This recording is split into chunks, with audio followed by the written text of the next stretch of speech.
1 exercise, ठीक है। Question number 5 देखो क्या कह रहा है, भूमि से 60 मीटर की ऊंचाई पर एक पतंग उड़ रही है। आपको पता है पतंग की ऊंचाई जो है आप भूमि से ले रहे हैं, तो कितने मीटर की ऊंचाई में पतंग उड़ रही है? 60 मीटर की। मतलब यहाँ से लेकर यहाँ तक की जो लंबाई है वो कितनी है? 60 मीटर। पतंग में लगी डोरी को अस्थायी रूप से भूमि के एक बिंदु से बांध दिया गया। पतंग उड़ती है, पतंग देखिए आपने उड़ती है, डोरी लगी होती है। इन्होंने क्या काम करा, उस डोरी को जमीन पर एक जगह से बांध दिया थोड़ी देर के लिए, ठीक है। अब क्या बोला, भूमि के साथ डोरी का झुकाव कितना है? 60। ये जो भूमि है इसके साथ जो डोरी है इसका जो झुकाव है वो कितना डिग्री है? 60 डिग्री।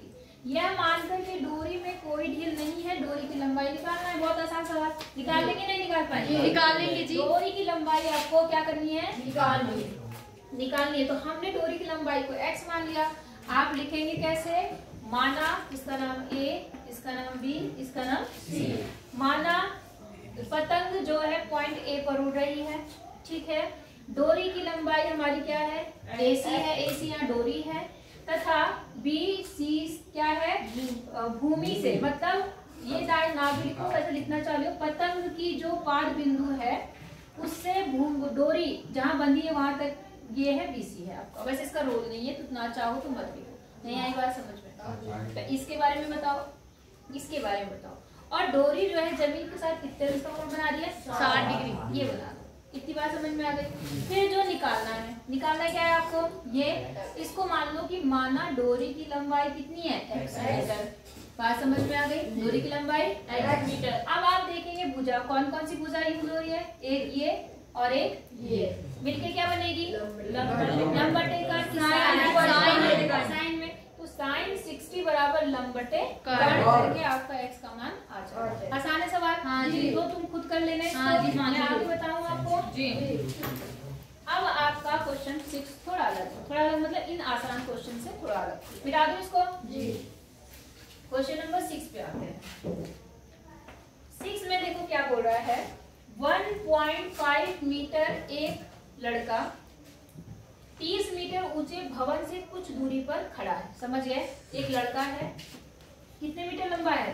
1.5 मीटर लंबा, ठीक है। और वो क्या कर रहा है? एक भवन है, ये भवन है। भवन ऊंचा होगा बस लड़के से या नहीं होगा? होगा। भवन की ऊंचाई कितनी है? 30 मीटर। उससे लड़का कुछ दूरी पर क्या है? खड़ा है। इतना समझ में आ रहा है?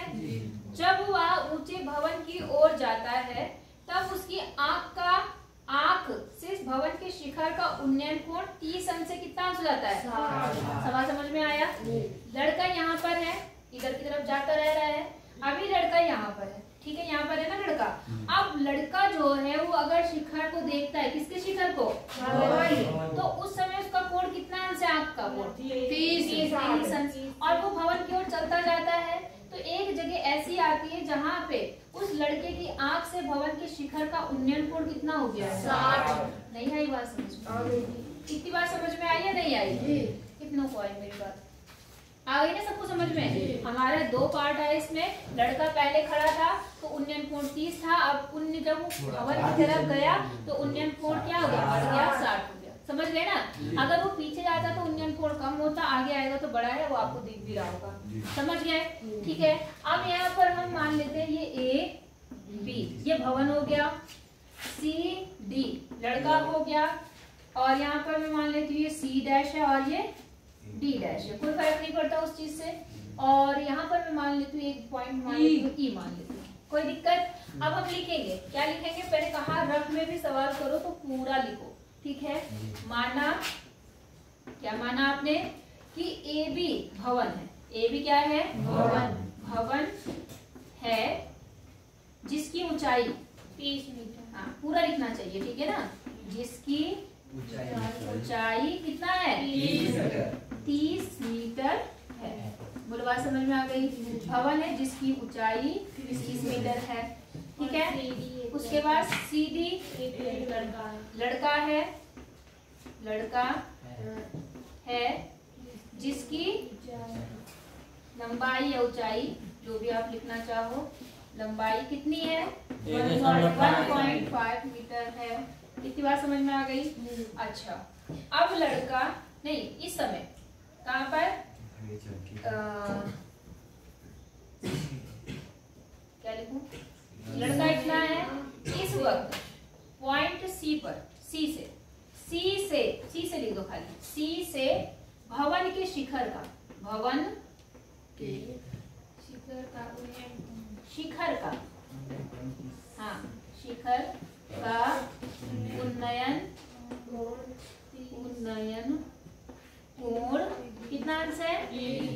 30 अंश है। ठीक है, तथा जब बच्चा या बालक भवन की ओर बढ़ता है तो उसकी आंख का अनुमान कोण 60 रहता है। तो किसी बिंदु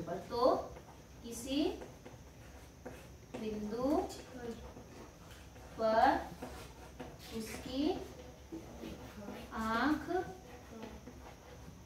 का उन्नयन कोण कितना हो जाता है? 60 अंश हो जाता है। ऐसी भाषा लिख देना। उसके बाद जो मानना है वो लिखो। ठीक है, आपको किसकी लंबाई निकालनी है? निकालना क्या है? आपको निकालना है कि वह भवन की ओर कितनी दूर चलकर गया। आपको ये निकालना है। आई बात समझ में कि नहीं? आ गई। अच्छा, अब आपको ये निकालना है कि वो भवन की ओर कितनी दूर चल के गया। अब आप क्या करो, मान लो हमें, क्योंकि देखो जब त्रिभुज चाहिए, त्रिभुज तो चाहिए हमें, तो कौन से त्रिभुज लेंगे? ये वाला ए सी और डैश सी वाला जी। हाँ, पहले लेंगे ए सी डैश बी लेंगे, ई लेंगे, और दूसरे में क्या लेंगे? ए सी ई लेंगे, जरूरत पड़ने पर। मेरी बात समझ में आ गई? अब एक बात समझो, क्या बताया था मैं आपको? हाँ, तो मैं ये कह रही थी, जब हम त्रिभुज लेंगे तो हमें आधार भुजा चाहिए होगी, हाँ है ना? ये तो आपको निकालनी है। अगर ये निकल गई तो ये निकल गई, है ना? या ये निकल गई तो ये निकल गई। ऐसे ही आपको अगर हम ये वाला त्रिभुज लेंगे तो कहीं ना कहीं आपको ये भुजा चाहिए नहीं चाहिए? या तो ये दिया होता, ये तो दिया नहीं आपको, तो आपको ये भुजा माननी पड़ेगी। नहीं आई बात समझ में? आई? क्यों लेनी पड़ेगी? क्योंकि आपको इसी से रिलेटेड सारे काम करने हैं। आपको ये दूरी निकालने के लिए पहले ये दूरी निकालनी पड़ेगी, उसमें से ये दूरी क्या करनी पड़ेगी? माइनस कर देंगे, तब ये दूरी आएगी। नहीं समझे? क्या समझे? ये दूरी निकालने के लिए पहले आपको इस बड़ी दूरी में से इस छोटी दूरी को क्या करना पड़ेगा? तभी तो आएगा ये। तो उसको निकालने के लिए आपको ये त्रिभुज लेने पड़ेंगे। तो पहले हम त्रिभुज ले लेते, कौन सा लूं? पहले ए सी डैश, और पहले हम मान भी लेते कि माना एक को हमने x मान लिया, माना ये क्या चीज डी डैश, क्या मान लिया हमने? x मीटर मान लिया। और जो ये वाली दूरी है इसे भी कुछ मानो, क्या मान इसे? y मान ले। तो मान लो c dash e is equal to, आपने क्या मान लिया? चलो y मान लिया। यहाँ तक समझ में आया? आप त्रिभुज लो, कौन सा त्रिभुज लेना चाह रहे हैं आप? ए सी डैश और ई, ए सी डैश ई, सी डैश ई। चल छोटा लिया आपने, तो इसमें मैं क्या लगाऊं? इसमें वो लगेगा जी लंब का 30 में से अगर आप 1.5 को माइनस करोगे तो क्योंकि इसमें लंबाई ऊंचाई दे रखी ना, तो टोटल कितना है यहाँ से यहाँ तक? 30 है। 30 है, और है ना? और यहाँ से यहाँ तक कितना है? 1.5। तो जो बची हुई जब यहाँ पे ऊंचाई है वो कितनी बनेगी? 1.5। 30 मीटर में से एक 1.5 मीटर माइनस करना है। 30 मीटर में से 1.5 आप क्या कर देंगे? माइनस। तो देखो यहाँ पर 0 में से 5 गया, 5, और यहाँ कितना आ गया? 29.5। 29 आएगा कि 28 आएगा? 29 हुआ, तो कम में 5 ही माइनस हुआ, 0.5 घटाना ढंग से। नहीं आई बात समझ में? अब आप ले लो, तो त्रिभुज इसमें आप क्या लगाएंगे? बताओ जल्दी, कौन सा त्रिकोणमितीय फलन लगाएंगे? 10 लगाएंगे? 10 लगाएंगे? तो बोल क्यों नहीं रहे हो? 10 लगाएंगे तो कितना बनेगा बताओ? 10 60 बराबर लंब बटे आधार। लंब कितना है आपका? 28.5। और आधार कितना है आपका? आधार है आपका y माना है। ठीक है ना? कोई दिक्कत यहाँ तक? हाँ या ना?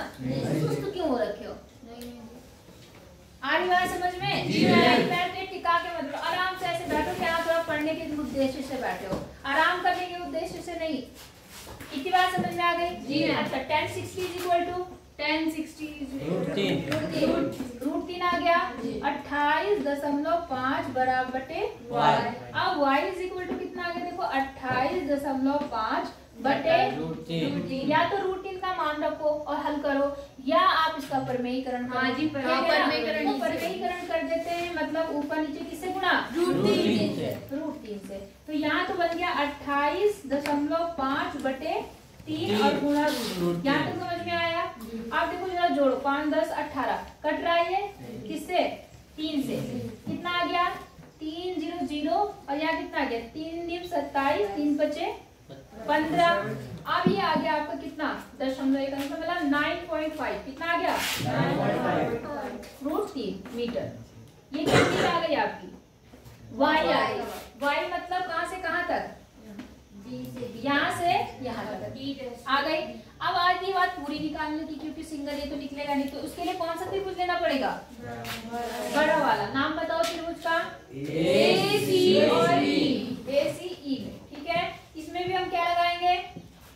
इसमें भी हम C और E को y डैश मानते हैं। अरे y डैश क्यों मानेंगे? जो है वो लिखो। पहले बताओ मानू क्या? tan मतलब कौन सा ट्रिग्नोमेट्रिक फलन? tan कितना? और tan कितना? 60 की 30 बराबर क्या लिखूं मैं? और बटे क्या लिखूं मैं? y x है जी y डैश ce। तो c कितना है? CE तो अभी अरे इसके अनुसार बताओ ना, ce कितना है? ये कितना है? x और ये कितना है? y x प्लस y हुआ नहीं हुआ? नहीं आई बात समझ में? समझ आई। कितना आएगा? x plus y। यहाँ तक समझ में आया कि नहीं? अब ठीक है। अब tan 30 की वैल्यू कितनी होती है? 1 बटे 1/√3 28.5 ऐसे ही रहा। अब इसमें से किसी एक का मान आ गया था, किसका? y। कितना आ रखा वो? 9.5√3। यहाँ तक समझ में आया? अब क्रॉस मल्टीप्लाई कर दो, इसकी इधर इसकी इधर, तो इधर आ गया x plus 9.5√3 is equal to 28.5√3। यहाँ तक किसी को कंफ्यूजन है? अब एक काम करो, ये यहाँ प्लस में इधर आके क्या हो जाएगा?